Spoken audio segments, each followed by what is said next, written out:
Hey everyone, welcome back to TV Buzz Zone. Today we're looking at two of the biggest juggernauts in vampire pop culture, Twilight and the Vampire Diaries. Since the dawn of pop culture, fans have always debated their favorites. Marvel or DC, iPhone or Android, Messi or Ronaldo, Pepsi or Coke. This rivalry is no exception. Both Twilight and the Vampire Diaries capture the hearts of millions with their epic love triangles, supernatural drama, and unforgettable characters. But when you really stack them side by side, which one reigns supreme? Stick around as we explore both worlds and find out which vampire saga truly deserves the crown.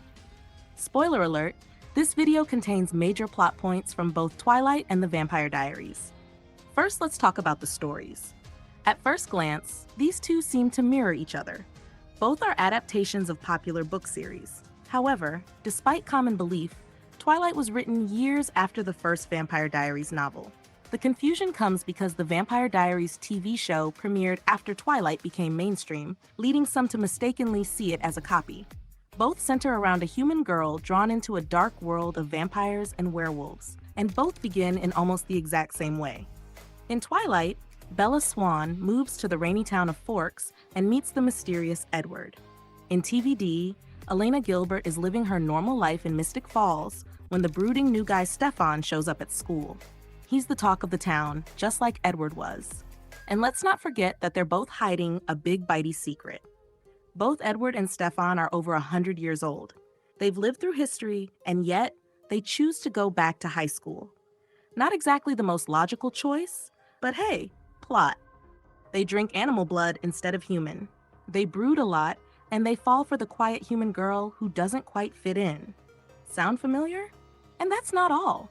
There's the love triangles, the unexplained attraction between ancient vampires and teenage girls, and of course the werewolves who don't show up until later.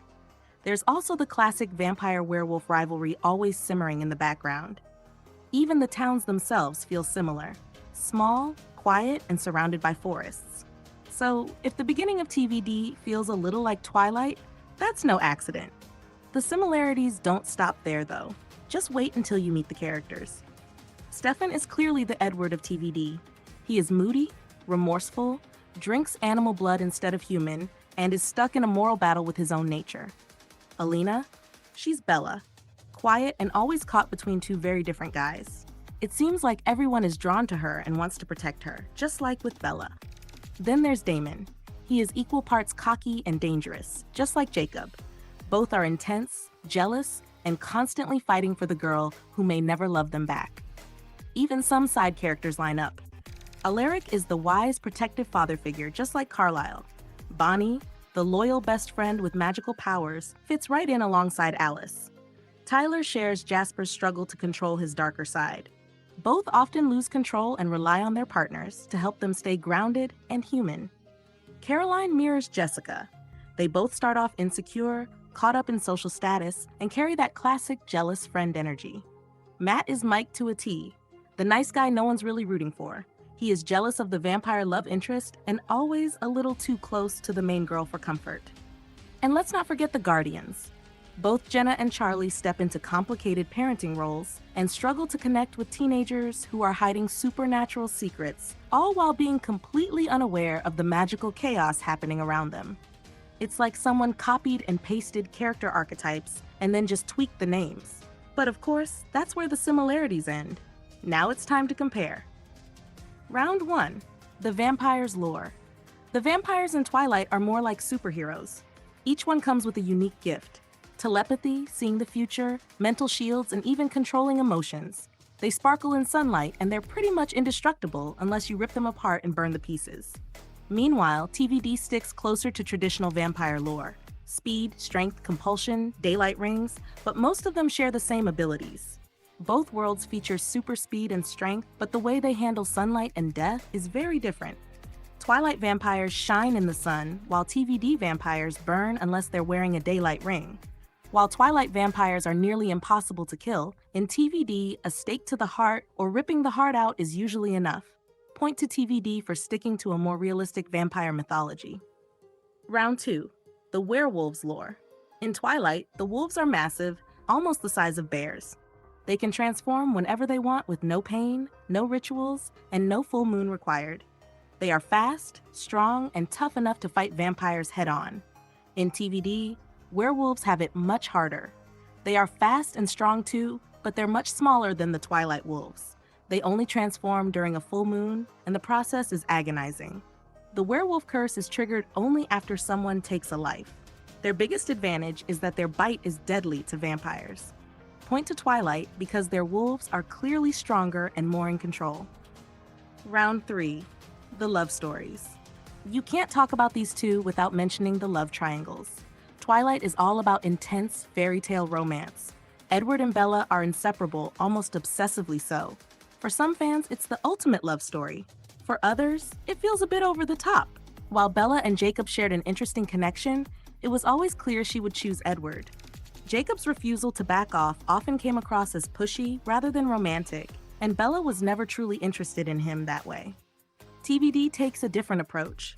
Elena's feelings for Stefan are deep, but her chemistry with Damon brings tension and unpredictability. The relationships shift, evolve, and sometimes fall apart. They're messy, complicated, and feel more real. Unlike Twilight, Elena's choice between Stefan and Damon actually felt uncertain. While Damon is undeniably dangerous, the show still gave viewers real reasons to root for him beyond just looks. Point to TVD for delivering a more realistic and emotionally grounded love story. Round 4, the main trios. Both franchises center around a human girl caught between two supernatural love interests. In Twilight, it's Bella, Edward, and Jacob. Bella is quiet, reserved, and heavily dependent on Edward. Once he enters her life, everything else fades. She has no real hobbies, passions, or goals outside of being with him. Her entire identity revolves around that relationship. Jacob adds tension, but mostly to serve the love triangle. In TVD, the trio is Elena, Stefan, and Damon. Elena starts off as a regular high school girl dealing with grief, but she has a full life beyond romance. She's on the cheer squad, she cares deeply for her friends and family, and she makes choices that reflect her own values. Stefan and Damon both grow as well. Stefan struggles with addiction and control. Damon evolves from ruthless villain to reluctant hero, showing layers of vulnerability along the way.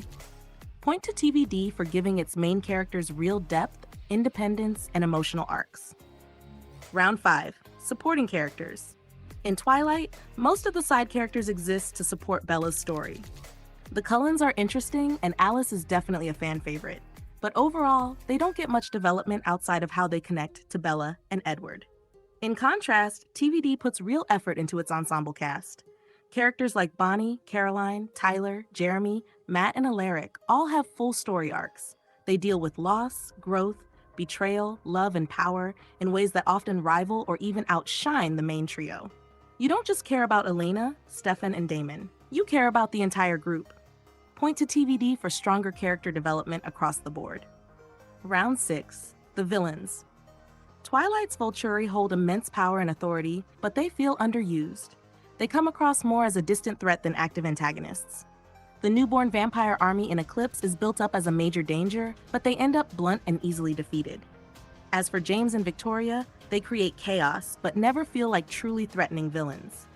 TVD, on the other hand, thrives on well-flashed-out villains.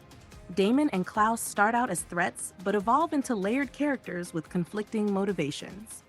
The show embraces moral gray areas and doesn't shy away from letting villains grow, fall, and even earn redemption. It also features a much wider range of big bads like Catherine, Kai, Elijah, Silas, Sybil, and Arcadius. Each has their own motives and distinct personality. Point to TVD for more compelling villains. Round 7. The action and stakes. Twilight has its tense moments, but the action is usually controlled. Conflicts tend to be quick and mostly bloodless, with more dialogue than actual fighting. Even the big battle in Breaking Dawn is just a vision from Alice. As a result, the stakes rarely feel as high as they should. TVD goes much harder. Its violence and gore make the series feel far more intense and thrilling. The show is full of betrayals, shocking twists, and real consequences. Characters die, plans fall apart, no one ever feels truly safe, and that constant tension keeps the suspense alive. Point to TVD for delivering higher stakes and more intense action. Round 8. World building. Both Twilight and TVD create distinct supernatural worlds, but they focus on different elements. Twilight's world centers mainly on vampires and werewolves. The vampires are part of a secret society with unique powers, and they follow strict rules to hide their existence. The werewolves are shapeshifters connected to Native American legends. Outside of these two groups, the supernatural world is pretty limited. In contrast, the Vampire Diaries builds a broader mythology. Beyond vampires and werewolves, the series includes witches whose magic plays a big role, doppelgangers who are mysterious duplicates tied to ancient curses, and original vampires who are the first of their kind with unique strengths. There are also other supernatural beings, such as hybrids, hunters, sirens, and ghosts, plus magical objects and rituals that add layers to the story. This variety expands the supernatural world far beyond just vampires and werewolves. Point to TVD for greater variety and complexity in world building. Both Twilight and the Vampire Diaries left a huge mark on vampire pop culture. Twilight brought a fairy tale romance with its sparkly vampires and epic love triangle, while the Vampire Diaries offered darker, more complex stories with high stakes and real consequences. So for fans who want more than just a love story, The Vampire Diaries is the clear winner. But hey, that's just our take. What matters most is what you love. Whether you're Team Edward, Team Jacob, Team Stefan, or Team Damon, both Twilight and The Vampire Diaries gave fans something special. And that's what really counts. That's it for now, but we want to hear from you. Which franchise do you think comes out on top? Is it Twilight or The Vampire Diaries? Or is there another vampire universe you love more? Drop your thoughts in the comments below. Don't forget to like, subscribe, and hit that notification bell for more awesome updates. Check out our videos for updates on the Twilight cast, the Vampire Diaries cast, or even the Originals cast. Thanks for watching. See you next time. Bye.